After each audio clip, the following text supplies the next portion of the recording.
Welcome back to another episode of the Format Podcast. So here we go, and got an interesting one for you today. But before we get to that, you know what to do. Please go ahead, if you haven't already, click that subscribe, that like, and that notification bell so you know when new episodes are coming out and you're always in the know on those. If you want the audio-only version of the podcast, please go to your audio podcast platform, wherever you get yours, type in The Format Podcast, search us, we should come up. Give us that 5-star review saying that you love the show. And also, if you can, leave us a comment either here on YouTube or on your audio podcast platform. All that stuff helps us rise in the algorithm, helps us find more sports fans, helps more sports fans find us. Finally, if you love the show and you know other sports fans, don't keep it to yourself. Share it with them so that we can keep getting it out there to more people. All right? Gotcha. So let's get down to it. What I wanted to talk today was some more NFL. And what did I want to talk about in the NFL? Of course, quarterbacks, right?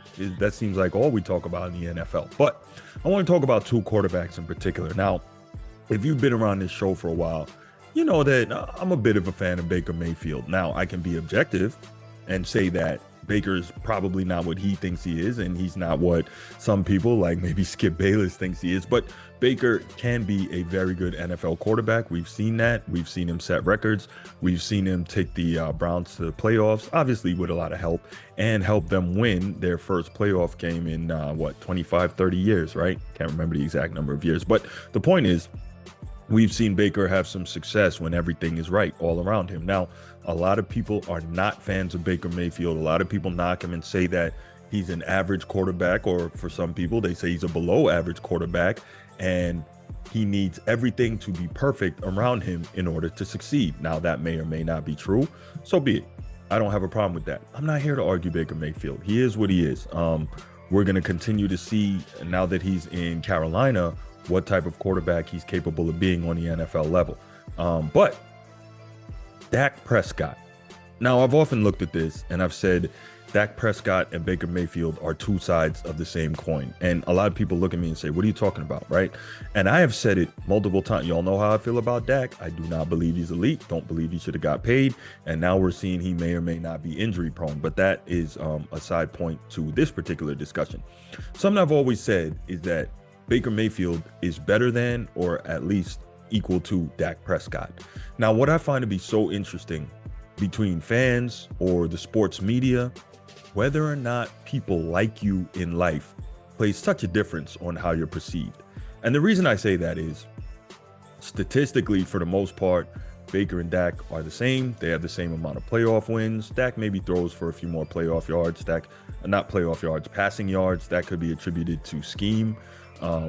But statistically, they're very similar players. And I've said I personally would rather Baker than Dak Prescott. I think he's just a little better. Now, if you lean the other way, that would be fine. But the reason I bring all this up is because I was told that I was crazy and that everybody knows that Dak Prescott is better than Baker Mayfield. But it's so interesting because the same commentary that I hear about Baker Mayfield is the same commentary I'm starting to hear about Dak Prescott. And what is that commentary? Basically, Dak needs everything around him to be perfect. He needs a whole lot for him to play well, because when you put it all on him, he's not a guy that can carry a team. Now, this is not just me saying that. I've heard a number of people saying it. But let's go again to Pro Football Focus's Sam Monson and hear what he has to say on Dak. What I think we've learned about Dak Prescott in his entire NFL career is that he might be the most susceptible quarterback in the NFL to changes in his supporting cast. And if you put a great group around him, if you give him great wide receivers, if you give him a great offensive line, he'll play really well. You know, he can be a top 5 type of quarterback with that kind of support system. But when any of that goes away, you know, if you mess with his receivers, if he loses a receiver, if he loses Tyron Smith, his left tackle, which happens, you know, reasonably often these days, it starts to get worse, and he gets quite worse quite quickly. So we saw that in week 1, that, yeah, the injury was obviously bad, and that's not going to be good for Dallas going forward, but he wasn't playing well at all before the injury because he doesn't have Amari Cooper anymore. He doesn't have Tyron Smith anymore. The offensive line isn't what it was. The receiving core isn't what it was. And Dak Prescott just isn't capable of elevating a group that isn't really good around him. So, you know, do with that what you want, I guess. It kind of puts him in the middle of the pack, right? thoughts from Sam Monson, right? And again, Pro Football Focus, outstanding publication, really does a great job in breaking down players and tracking them and digging deep into the data, not just what people think and not necessarily just eye test, although eye test absolutely has value, and not just relying solely on analytics, because analytics does have some value, but analytics can lie. But Pro Football Focus does an outstanding job of breaking down all the data to give you one of the most complete pictures that you can get of a player. Now, we say all that and we say the same thing I've been saying. Dak Prescott, number one, isn't that guy. Dak Prescott, number two, is not a guy who can carry a team when you need it. Dak Prescott, number three, is a guy who needs everything around him to be perfect. Now, Rocky Brooks of the Move the Sticks NFL podcast, he has a thing that he likes to say. Quarterbacks are either trucks or trailers, right? Trucks being they can pull a team along behind them. Trailers being everything needs to be right. Somebody else needs to be driving and they're just kind of, steering, making sure that everything goes okay. Now, when you look at Baker Mayfield and Dak Prescott, probably neither of these guys are trucks. Both are trailers. But what's the difference with Dak Prescott? It's how he's perceived.